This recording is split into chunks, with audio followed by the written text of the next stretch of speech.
আগে আল্লাহ নিজেকে বাঁচতে বললেন, তারপরে আপনার আহাল পরিবারকে বাঁচাতে বললেন কোথা থেকে? জাহান্নামের আগুন থেকে।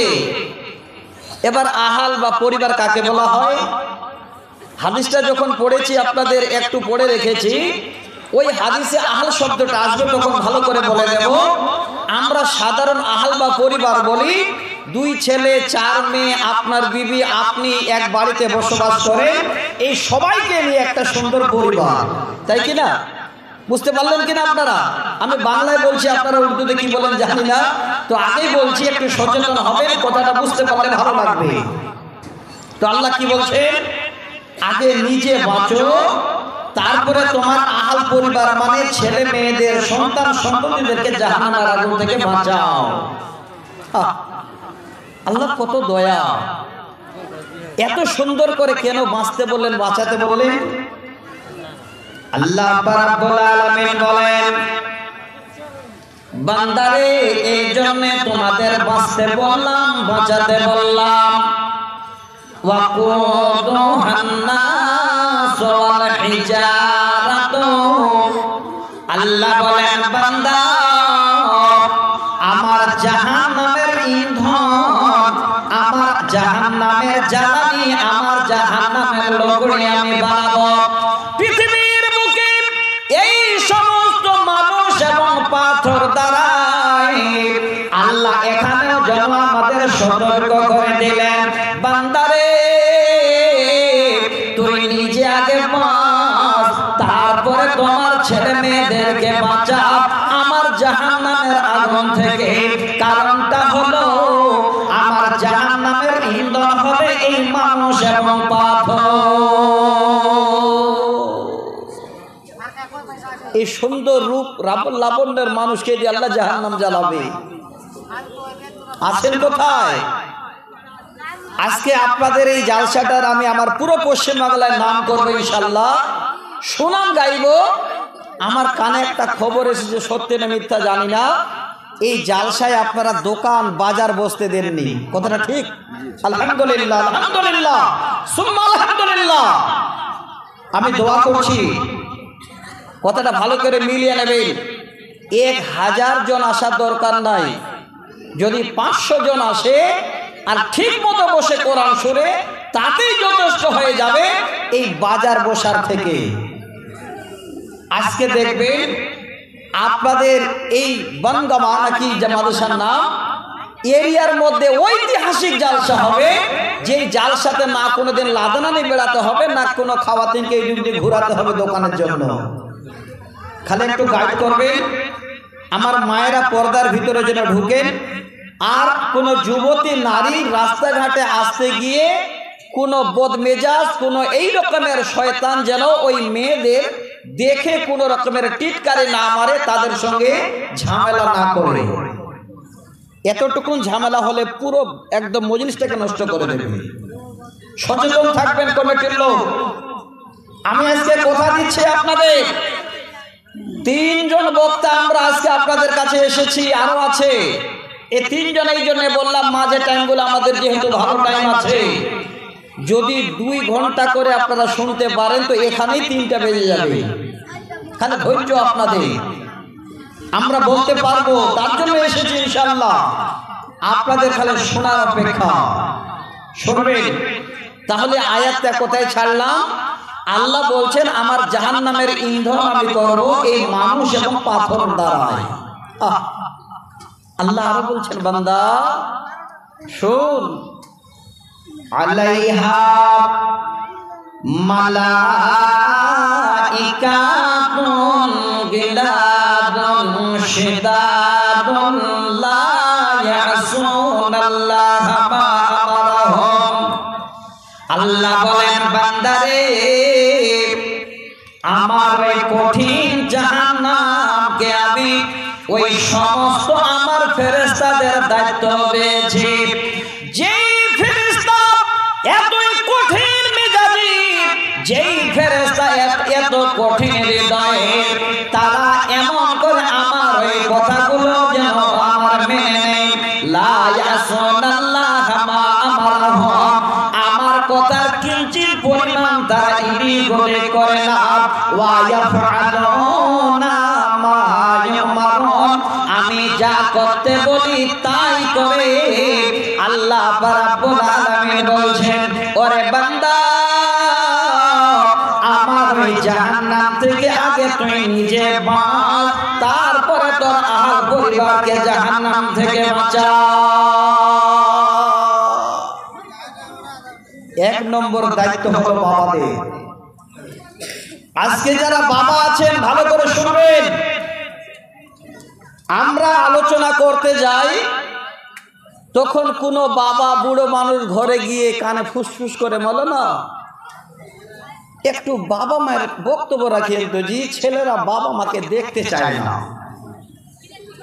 আমি বলবো বাবা ওই বক্তব্যটা রাখার আগে এই বক্তব্যটা আপনাকে শোনা দরকার ছিল যে আপনি বাবা আপনার ছেলের উপরে কি ভূমিকা পালন করেছে, কি দায়িত্ব বহন করেছেন।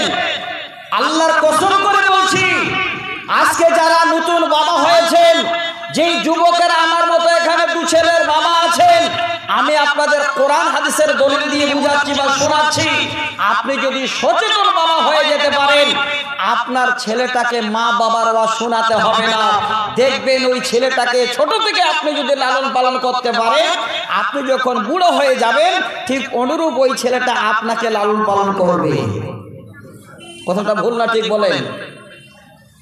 ছেলে খাচ্ছে না খায় না, জামা কাপড় পাচ্ছে না পায় না, আপনি মাতলামি করে সকালবেলায় 4 দোকানে গেলেন আর 11টায় বাড়ি এসে বলছেন কই রে নাস্তা হয়েছে, বিবিকে বলছেন, আর ছেলে পাগলের মতো ঘুরে বেড়াচ্ছে না খাবার পেয়েছে না। আর কি জেনে রাখেন, ভালো করে বুঝে নেবেন, আজকে বাবা যদি এই অচেতন গার্জিয়ান আপনি হন, এই রকমের যদি আপনি বাবা হন, বাবা যেদিন আপনি বুড়ো হয়ে যাবেন, যেদিন আপনি বিছানায় পড়ে যাবেন, সেদিন ওই ছেলেটাকে ডাকবেন তো ওই ছেলেটা সেদিন 4 দোকানে আড্ডা দেবে, আপনার ডাকে সাড়া দেবে না। আগে আপনার আমরা সচেতন হই।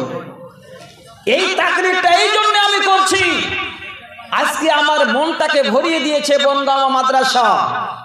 আমি মাগরিবের নামাজ আপনাদের মসজিদে পড়েছি, ওই ছেলেরা তালিবে ইলমরা ছাত্ররা যখন নামাজ পড়ে বের হলো, তাদের চেহারাগুলো দেখে মনে হচ্ছে আল্লাহ এই জায়গাটাতে আল্লাহ মনে হয় তোমার রহমত বর্ষিত হয়েছে। কোন বাবা আপনারা আছেন যেই ছেলেদের এখানে পাঠিয়েছেন, ওই বাবাদের আমি সুসংবাদ দেব আজকে, একটু দয়া করে বক্তব্যটা শুনবেন। তাহলে একটা আয়াতের খালে তরজমা করলাম, আর এই মেন যেটা শব্দ সেটা হলো কু আনফুসাকুম ওয়া আহলিকুম নারা।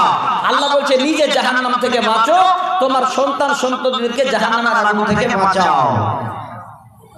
এবার বাবা কতটা দায়িত্ব আপনার আসলো, আপনি যদি বলেন এই দায়িত্ব পালন করতে পারবো না, ছেলে তুই কি করবি কর, তোকে জন্ম দিয়ে ছেড়ে দিলাম। বাবা শুনে নেন ভালো করে, হাদিস নাম্বার 893, আব্দুল্লাহ ইবনে উমর হাদিসের রাবি। ওই ছেলেটা যদি পাগলের মতো ঘুরে বেড়ায় আর কোনো জালসাতে, কোনো মেলায়, কোনো বাজারে গিয়ে যদি কোনো মেয়ের সঙ্গে জেনা করে, ওই ছেলেটার জেনার ভার বাবা আপনাকে বহন করতে হবে।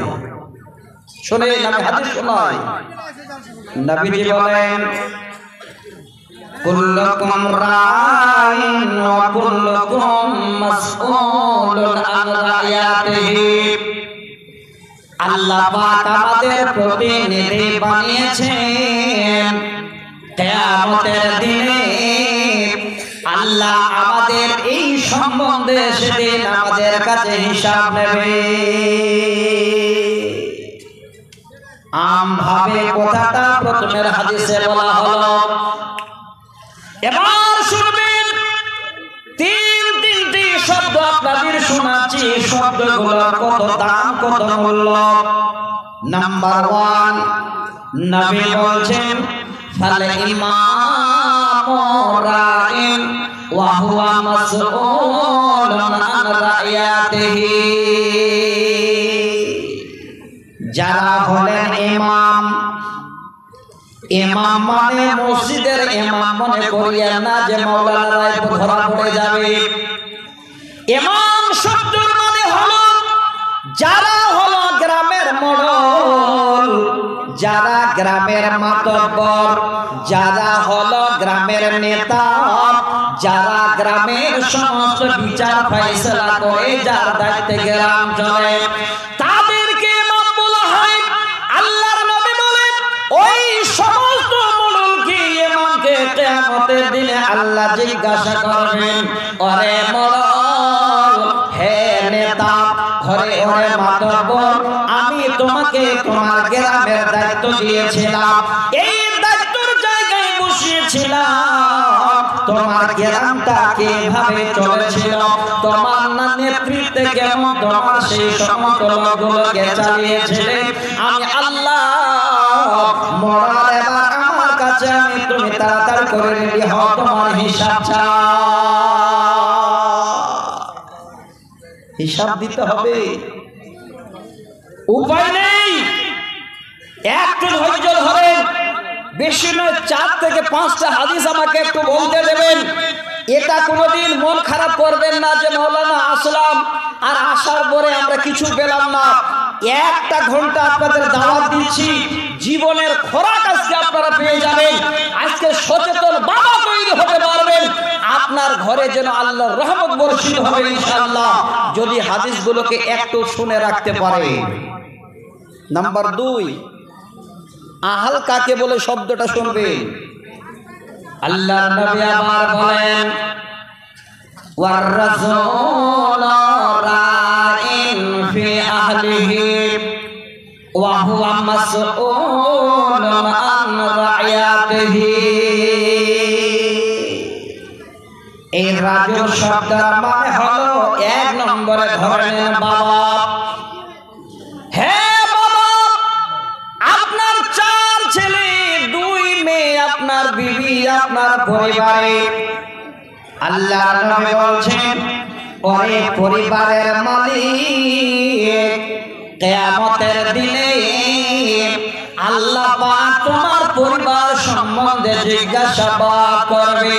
তোমার 4 ছেলে 2 মেয়ে, তোমার বিবি সম্বন্ধে তোমার কাছে জিজ্ঞাসাবাদ করা হবে। তোমার ছেলেদের কিভাবে নিয়ে চলেছিলে, তোমার মেয়েদের কিভাবে নিয়ে তুমি চলেছিলে, তোমার পরিবারকে কিভাবে দেখভাল করেছিলে, কিয়ামতের দিনে আল্লাহ ওই পরিবারের মালিক মানে বাবাকে আল্লাহর কাছে জবাব দিতে হবে। সন্তান জাহান্নামে যাবে, এটা কোনোদিন চাইবেন না। নিজেই বাঁচেন, সন্তানকে বাঁচান, উপায় বলে দিচ্ছে আপনাদের বাঁচার, একটু ধৈর্য ধরবেন। নাম্বার 3, মায়েরা বলবেন আমরা বেঁচে গেলাম, ধরা পড়বে গ্রামের মোড়ল, ধরা পড়বে আমার স্বামী, তাহলে আমরা বেঁচে গেলাম না। নবীজি শেষ বেলায় বলছেন, ওয়াল মারআতু রাইয়াতুন ফি বাইতি জাওজিহা ওয়া হিয়া মাসউলাতুন আন রাইয়াতিহা। ওরে মা, যারা পর্দার আড়ালে বসে আছেন খুব ভালো করে শুনে নেবেন, আপনাদেরকেও আল্লাহ কিয়ামতের দিনে ধরবে।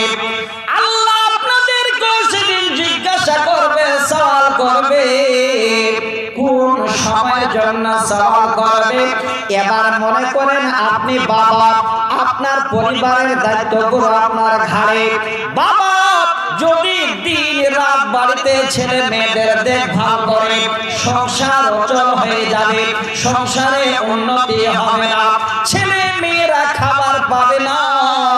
তাই যখন সকাল হয়ে যায়, যারা ওই বাড়ির মালিক বাবারা সাইকেল নিয়ে কেউ আড়ারিয়াতে, কেউ চলে যায় আপনার ফার্মেশনে, কেউ পূর্ণিয়ায় বিভিন্ন জায়গায় কাজের জন্য বেরিয়ে যায়। হে মা বোন আমার শুনেন ভালো করে, সকাল বেলায় আপনার স্বামী যখনই আপনার বাড়ি থেকে বেরিয়ে চলে গেল, তখন থেকে আপনার স্বামীর ঘরের দায়িত্ব আপনার কাছে এসে গেল, ওই ছেলে মেয়েদের দায়িত্ব মা আপনার কাছে এসে গেল। আপনি যে আপনার স্বামীর একজন আমানত, একজন দিনদার বিবি, সেই আমানত যেন তোমার কাছে থেকে গেল। মারে কিয়ামতের দিনে আল্লাহ যখন তোমার স্বামী বাড়ি ছিল না তখন তুমি মালিক ছিলে, ওই সময় তুমি কিভাবে তোমার স্বামীর বাড়ির মালিকানা করেছ আমার কাছে হিসাব দাও। আল্লাহর কাছে সেদিন আমার মা বোন আপনাদের ধরা পড়তে হবে। উপায় নেই, একটু বুঝবেন, কথাগুলো নেবেন, কাজে দেবে। আমার মায়েদের বলছি, মা আপনার স্বামী যখন থাকবে না বাড়িতে তখন আপনি মালিক, ওই টাইম সম্বন্ধে আল্লাহ আপনাকে জিজ্ঞাসা করবে। আমার মায়েরা স্বামী যখন বাড়ি থাকে না তখন স্বামীর ঘর কত ধোকা দেয় জানে। কবিতা শোনাবো, একাত্ত শোনাবো, শুনবেন না? শুনবেন না? শুনবেন না আপনারা, একটু কথা বললে ভালো লাগতো। আগে আপনাদের একটা হাদিস শোনাচ্ছি, তারপর কবিতাটা শোনাবো।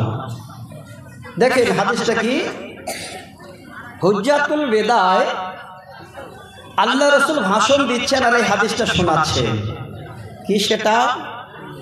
নবীজি বলছেন, লা তুনফিকিল মারআতু শাইয়ান মিন বাইতি জাওজিহা ইল্লা বিজাওজিহা কিলা ইয়া রাসূলুল্লাহি ওয়ালা তাআমা ক্বালা যাকা আফজালু আমওয়ালিনা। হে মা বোন, যারা পর্দার আড়ালে ভালো করে শুনবেন, আপনাদের দেশে ফেরিয়ালা আসে? জি, ফেরিয়ালা আসে। আল্লাহ, ফেরিয়ালা আবার রাস্তায় আমাকে আটকাবে না তো? যদি বলে বলেন আমাদের বিরুদ্ধে, বললেন না বিরুদ্ধে নয়, আমি বলছি শুনবেন। ফেরিয়ালা যখন আসে অনেক মায়েরা তখন সুযোগ নেই, কি জানেন? আর বুধার বাপ তো বাড়িতে নাই, জি সুযোগ আছে, 5 কিলো ভুট্টা নিয়ে গিয়ে চট করে দিয়ে কিছু কিনে নেয়। কিনে তো না? কিনে না? বাগো, এই হাদিসটা আজকে ভালো করে শুনে নেবেন। আপনার যেন ভয়, যেন হৃদয়টা ভিড় হয়ে যাবে। আল্লাহ, এই যে স্বামীর ঘর থেকে এটা নিয়ে যাচ্ছে, আল্লাহ কিয়ামতের দিনে তুমি আমাকে ধরবে, সেদিন কি জবাব দেব? শুনেন, নবীজি বলেন, লা তুনফিকিল মারআতু শাইয়ান মিন বাইতি জাওজিহা। ওরে মা, আপনার স্বামী যদি ঘরে না থাকে আর আপনার স্বামীর বিনা এজাজতে আপনার স্বামীর ঘর থেকে একটা সরিষার দানা পরিমাণ কোন মাল যেন আপনি কাউকে দিতে পারেন না। বাপজান, আপনাদের সংসার উন্নতি হয়ে যাবে। যদি কারো বিবি না আসে, হাদিসটা শোনাবেন, জীবন কামিয়াব হয়ে যাবে। ইসলাম এর নাম হলো শান্তির জীবন। ইসলাম মানে হলো শান্তি। এই শান্তির জীবন যদি কেউ যাপন করতে চান, খালি আল্লাহ রসুলের হাদিস, আল্লাহর কোরআন খালি একটু শুনে যান আর মেনে যান। দেখে আপনি মাছ মারছেন, আর যে মাছটা ঝোলাতে ভরে তাকে কি বলেন? জি, ওই ঝোলাটাকে কি বলেন? খোলেই নাকি? ঝোলা, ঝোলা। আচ্ছা, আপনি মাছ মারছেন আর যে ঝোলা ধরছে, ও যদি খালি নিচে ঝোলাটা ফুটা করে দেয় আর মাছ মারছে, আর যা রাখছেন 4টা রাখছেন তো 2টা নিচ দিয়ে পালিয়ে যাচ্ছে, ঝোলা ভরবে? সব বেকার হয়ে যাবে। আপনি সারাদিন মাথার ঘাম পায়ে ফেলে 500 টাকা ইনকাম করে নিয়ে ঘরে আসছেন, আর আপনি ঘরে ঢুকেছেন, তারপরে দিন আপনার বিবি চুপ করে 100 টাকা দিয়ে ফেরিয়ালার কাছে হাজির। উন্নতি হবে? তাহলে শুনেন ভালো করে, জীবন কামিয়াব হয়ে যাবে আমাদের সকলের জন্য। এই হাদিসটা ফলো করেন। নবীজি বলেন, হে পৃথিবীর নারীরা, তোমাদের স্বামীর ঘর থেকে তোমার স্বামীর বিনা এজাজতে একটা সরিষার দানা পরিমাণ কোন জিনিস যেন তোমরা কাউকে না বের করে দাও। নবীকে প্রশ্ন করলেন, ইয়া রাসূলুল্লাহ, নবী গো, قال ذاك وقيل الطعام।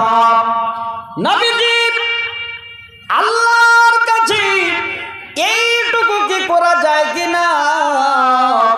দেখা গেল কেউ এসে খাবার চাইলো, অনেক বাড়িতে এসে খাবার চায়, বাবারে ভুকা আছে খাবার দাও।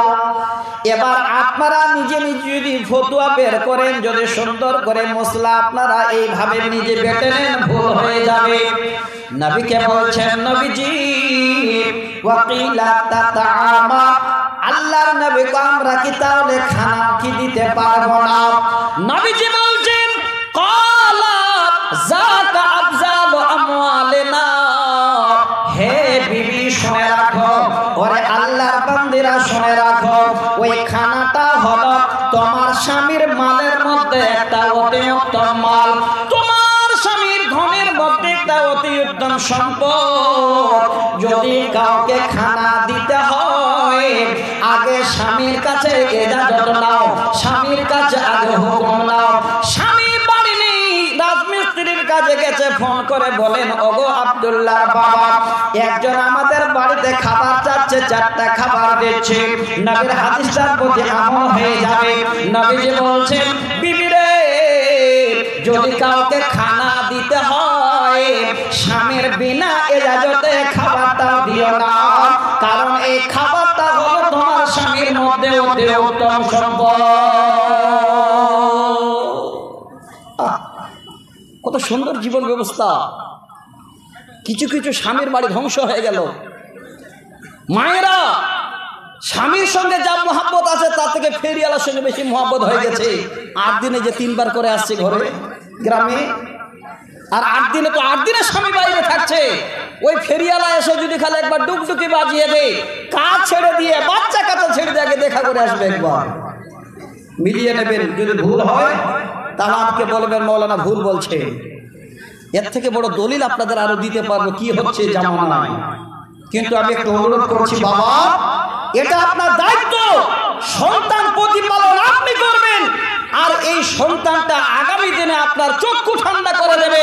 আমি আপনাদের একটা ইতিহাস শোনাবো, তার সাথে একটা আরবি 4 লাইনের কবিতা শোনাবো, একটু ধৈর্য ধরবেন।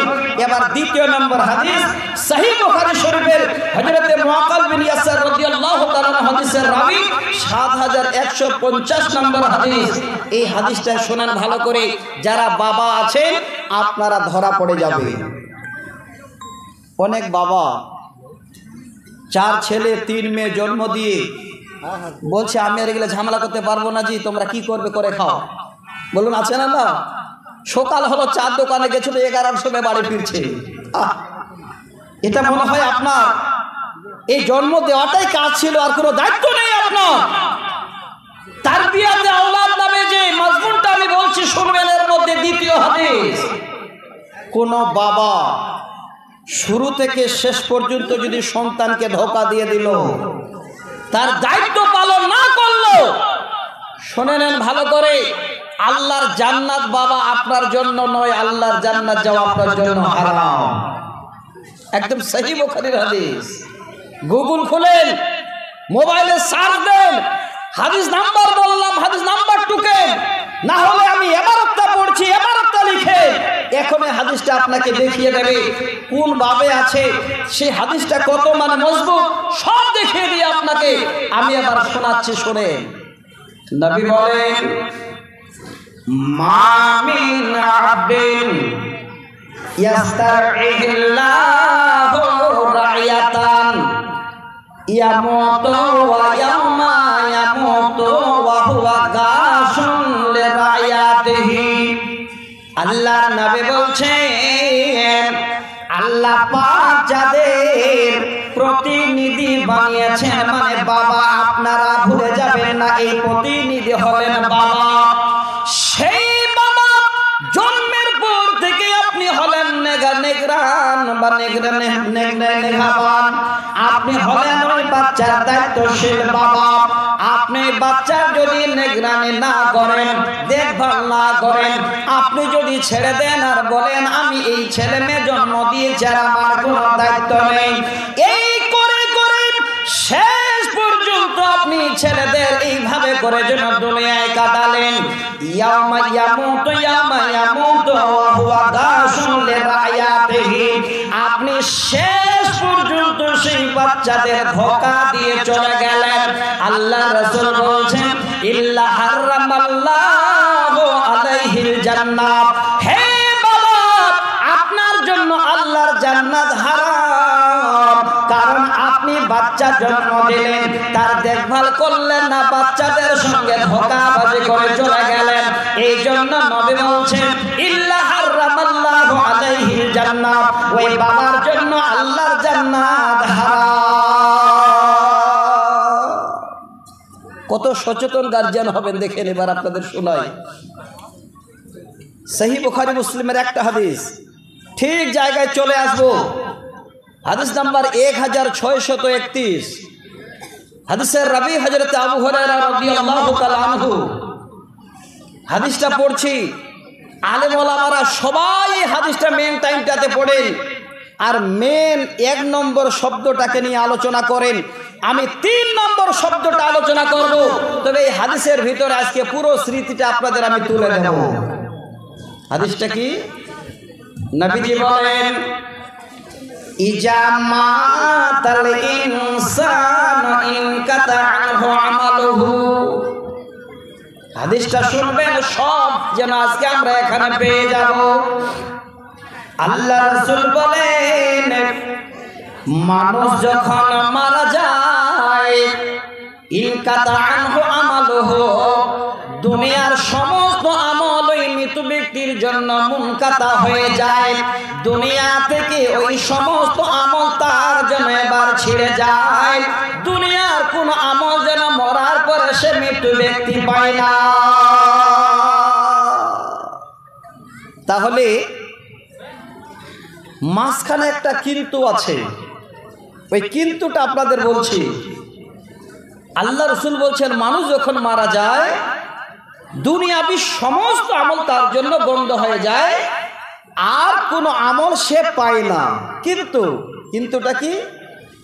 ইল্লা মিন সালাসিন। আল্লাহর নবী বলছেন উম্মত, জীবনে 3টি এমন আমল আছে রে, ওই আমল কিয়ামতের পূর্ব পর্যন্ত মৃত ব্যক্তিদের জন্য বন্ধ হবে না। একবার ভালো করে বুঝেন, আজকে যদি আপনি মারা যান, আপনাকে কবর দিয়ে দেওয়া হয়, মাটির ভিতরে ঢুকিয়ে দিলাম, আপনি মাটিতে পড়ে থাকলেন। 1 দিন 2 দিন 4 দিন 1 মাস 2 মাস 6 মাস 1 বছরের পরে যদি কবরটা একবার দেখতে পান বা কবর ঘুষড়ে যায়, হে বাবা এত সুন্দর চেহারা, আপনার না একটা হাড় থাকবে না মাংস থাকবে, সবগুলো পোকাতেই যেন সব চেটে চেটে খেয়ে নেবে। একবার শুনেন ভালো করে, আপনাদের বলছি রে বাপ, আপনার আমার আত্মা আছে, এই আত্মা আল্লাহ রাব্বুল আলামিনের কাছে জমা থাকবে।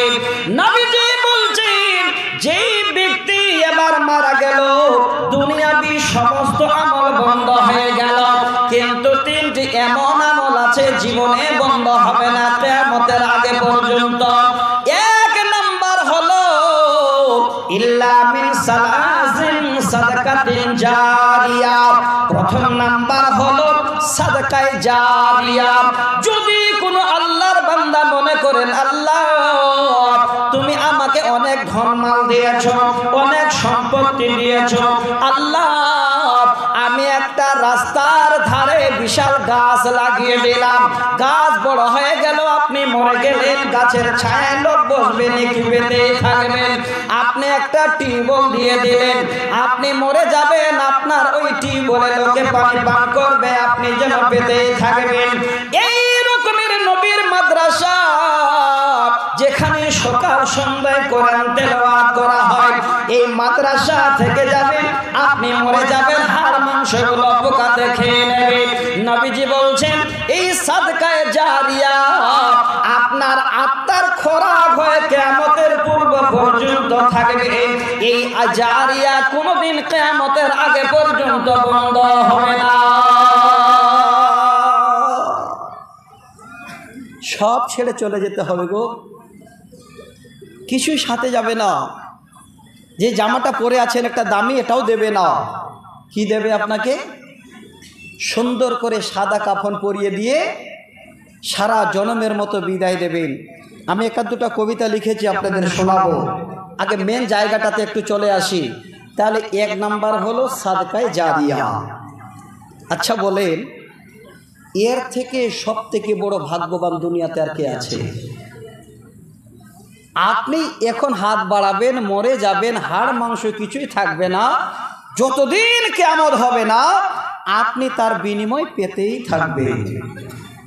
আর একটা বুখারীর হাদিস শোনাচ্ছি। এবার আপনারা সাদকা করবেন, দান করবেন, কতগুলো? আলহামদুলিল্লাহ, আলহামদুলিল্লাহ। আমি ঠিক জায়গায় আসছিলাম, তার আগে শামশেদ ভাই আমার 2000 টাকা আমার হাতে দিয়েই ফেলেছেন। কতগুলো দান করলে আপনার আল্লাহ কতগুলো কি দেবেন? আমি সব থেকে একদম নিচে যেটা অ্যামাউন্ট, সেই অ্যামাউন্টটা শুনিয়ে দিচ্ছি। সহিহ বুখারীর হাদিস। একজন ভাই 2000, একজন ভাই 50 টাকা দিলেন। আর 1 মিনিট পরে আমি আপনাদের সকলকে বলবো, আশা করি একজনও বাদ থাকবেন না। আপনি যখন নিজের বডিটার দিকে তাকাবেন, ওই টাইমে আপনার ছেলে, বিবি, বাচ্চা কাউরে মনে থাকবে না। নিজের বডির দিকে তাকাবেন, হাইরে সুন্দর হাত, হাইরে সুন্দর পা, হাইরে সুন্দর মাথা, সব যেন পোকাতে খেয়ে নেবে। সেদিন আমার ছেলে, মেয়ে, বিবি কেউ খোঁজ নেবে না। আমি যেটা হাত দিয়ে আজকে দিয়ে যাব সেটাই আমার খোঁজ নেবে। চাইতে হবে না, খালি তৈরি থাকেন। যদি বিশ্বাস থাকে, এই জন্য প্রথমে আমানু শব্দটা কোরআনের পড়েছি। এই আমানু শব্দটাকে কোনোদিন আপনারা অস্বীকার করবেন না। যদি অস্বীকার করেন, দুনিয়া বেকার। এবার আপনাদের কাছে আর একটা হাদিস শোনাচ্ছি।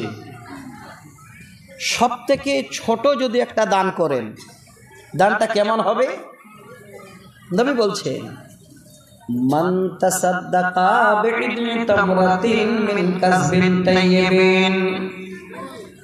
নবী বলছেন, ওরে আমার উম্মত, যদি তোমরা একটা খেজুরের বীজের সমান সাদকা করো, দান করো, আর ওই সাদকার পয়সাটা যদি তোমার শরীরের ঘাম ঝরানো হয়, হালাল মুবারকের উপার্জনকৃত হয়, ওয়ালা ইকবালুল্লাহু ইল্লা তাইয়্যিব ওয়ালা ইকবালুল্লাহু বিয়ামিনিহি। আল্লাহর নবী বলছেন, ওই দানটাকে আল্লাহ তিনার নিজের ডান হাতে নিজে কবুল করে নেবে। আলহামদুলিল্লাহ। আব্দুল সালাম চিকনি থেকে 500 টাকা। ভাইরা জানেন, আগে থেকে প্রস্তুতি নেই। আমি হাদিসটা কেন শোনাচ্ছি?